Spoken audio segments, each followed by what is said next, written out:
Hi friends, welcome back to my channel. My name's Jack, this is Jthbooks, and today we're going to try another Try a Chapter challenge. Is that what it's called? Yeah, I think so. So I've done this once before. I'll leave that video link down below, and some of you liked it and, said make it a series, and, so I thought, why not? I think it's a good way to see if you can vibe with a book or not.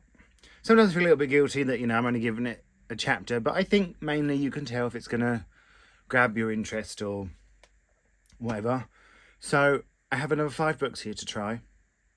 It's a grey and gloomy day, there's nothing else to do, so I thought, let's just do it. So let's show you the 5 books. First off, we have The Midnight Library by Matt Haig. Next up, we have The Bone Shard Daughter by Andrea Stewart. Then we have The Temperature of Me and You by Brian Zepka. Then we have Master of One by Jada Jones and Danny Bennett.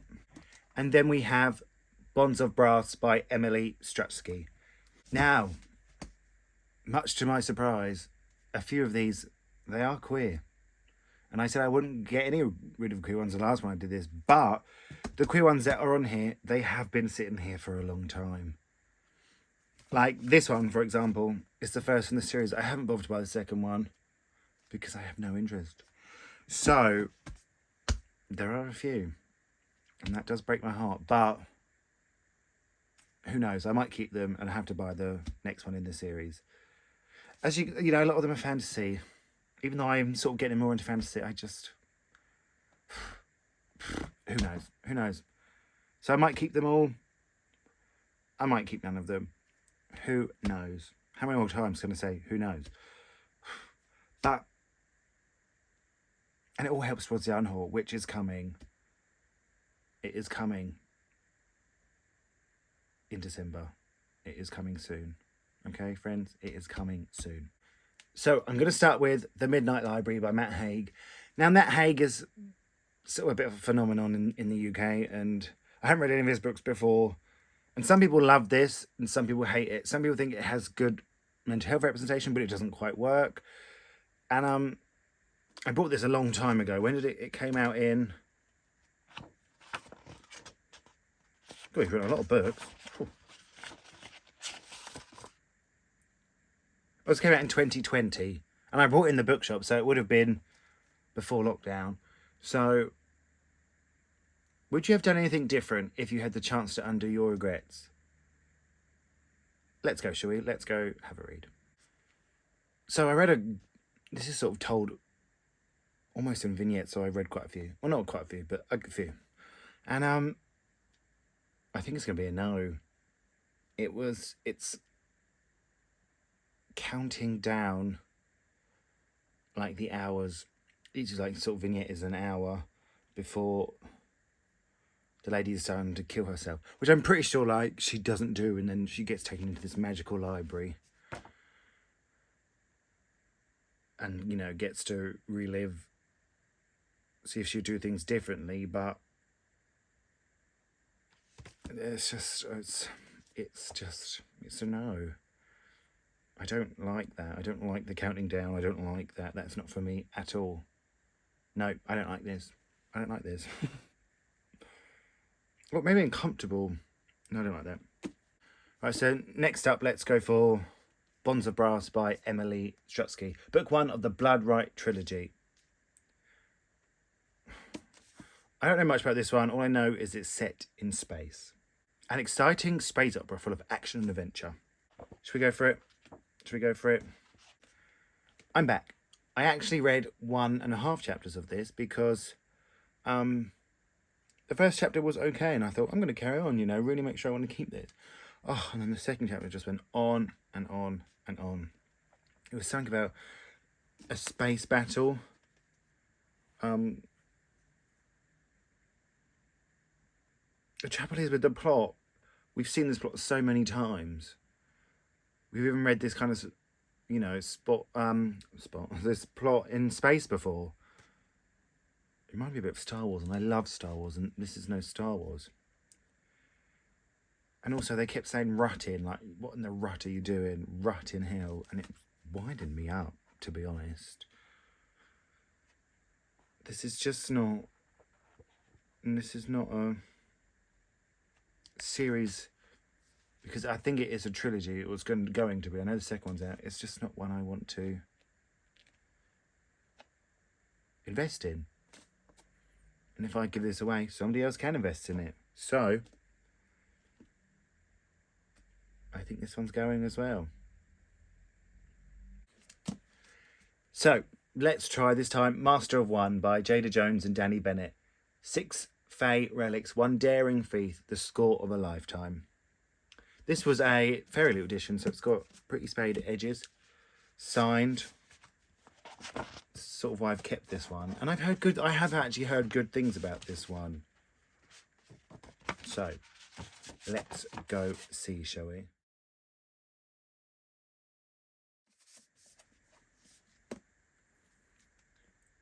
Friends, I think I might be keeping this one. From what I can gather, this is going to be like a different perspective kind of thing. A distractingly handsome fey prince who has been asleep for centuries, a Queen's Guard deserter with more honour than common sense, a daughter of a disgraced noble family who hits first and asks questions later, a deceptively sweet-natured prince, a member of the underground resistance, neither trusting nor untrustworthy. Neither trusting or trustworthy, and him, Rags. I think it's going to be like a multi-perspective heist thing. And I'm a sucker for those. It's quite long though. How long is it? It's 530 pages. But I think this is it. I think it's staying. It's staying. We'll definitely decide when I do the little wrap up, but so far it's not going anywhere. So next up is The Temperature of Me and You by Brian Zepko. Now this book was given to me by my dear friend who come over from America, and we met each other, and they said, I have some ARGs, you know, I'm trying to get rid of, do you want one? And I chose this one. And when they gave it to me, they said, I can't believe you chose this one because I didn't have this because I hated it. And we have very similar tastes, so that put me off. It did put me off, but we will keep going, and you know, I'm going to try it. I am going to try it. Oh, I can see why they didn't like this. It's just a bit silly. It's literally this boy who, you know, is a bit lonely, and you know, there's no other gay kids around, and he wants a boyfriend, but then he gets ill and he starts like breathing fire. I really can see why they gave this to me. How dare they put this upon me? So I think it's gonna go. It's just strange. It's just I just can't be reading about bloody 16-year-old breathing fire. I just can't do it. I just can't do it. I'm not. Oh, I threw that and nearly didn't catch it. That would have been embarrassing, but I did catch it. It's okay. The next up, we have The Bone Shard Daughter by Andrea Stewart. One of the best fantasy novels. Oh, Sarah Jane. Anyway, I bought this because, you know, I have friends that just love fantasy, and I want to be like them. And as I said before, but I'm just not like them. But we'll go. We'll give it a go, and we'll try.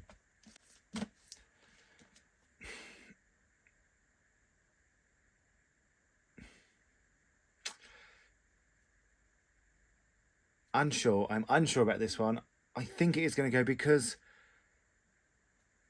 it just feels like I've read it before. That is the trouble. Like, the magic system's change in it, but I've read this core story before. I've read it. And I just don't know if it was good enough to invest in another 2 books when I've got over 300 books I want to read. Oh, this one's difficult. This one's really, really difficult. I think I'm going to make my when I do the wrap-up of the 5 books, whatever comes out of my mouth, it will come out of my mouth, whether I keep it or not. That's how it's going to have to go for this one. So I've done it. I've read the 5 books. I do have fun doing this. It is fun. It's, you know, I always think, am I going to find a book that really intrigues me right now? And I just want to keep reading. I mean, it hasn't really happened yet, but that's always potential. That's always a potential. So first up was The Midnight Library by Matt Haig. This one's going. It wasn't the vibe. It wasn't the vibe. It just was not the vibe for me at all. The Bonds of Brass by Emily Strutsky. Like, if characters are annoying by the second chapter, how are you going to have hope? For the, like, 3 of them were annoying, and all that bloody rotten hell they kept saying. Oh, just no, come on. Oh, Master of One by Jada Jones and Danny Bennett. This one is going to stay. It is staying. Drumroll. Not drumroll. Master of One by Jada Jones. This is staying. Round of applause. Clap. Scream. Shout. It's just... It has enough intrigue for me to keep it. It feels like I'm going to love it. I want the heist. I want the different character perspective. I want to see how they all connect. So it's staying. Well done. I'm proud of your book. And I'm proud of me too for keeping it. The Temperature of Me and You by Brian Zetka. I'm not reading about a kid breathing fire. I just won't do it. I have too much to do. And you can already set the temperature of fire. I'm just not having it. I'm not having it. It seems bloody ridiculous. I'm sorry. Oh, I got angry there. Didn't I? A bit harsh. The Bone Shard Daughter. I'm not keeping it. It just has that feeling of, oh, I've read this story before. You're going to change little bits, but I know how the core's going to go. And if this was a standalone, I think I would keep it. But because it is I think it's going to be a trilogy. It's not happening. It's just not happening. That should be the title of the book. It's not happening. This should be the title of the video. It's not happening, because that's what I keep saying. It's not happening. So, that was it. 5 books. 4 gone, 1 kept. So I'm going to call it a victory. I am going to call this a victory. Thank you so much for watching. Let me know if you've read any of these and I'm making a huge mistake getting rid of them, or you've read them and you're thinking, well done, Jack, you made the right choice by getting rid of that awful book. If you want to see another video like this, let me know, because I'll always find 5 more. Easy peasy. Thank you so much for watching, and I'll speak to you all really, really soon.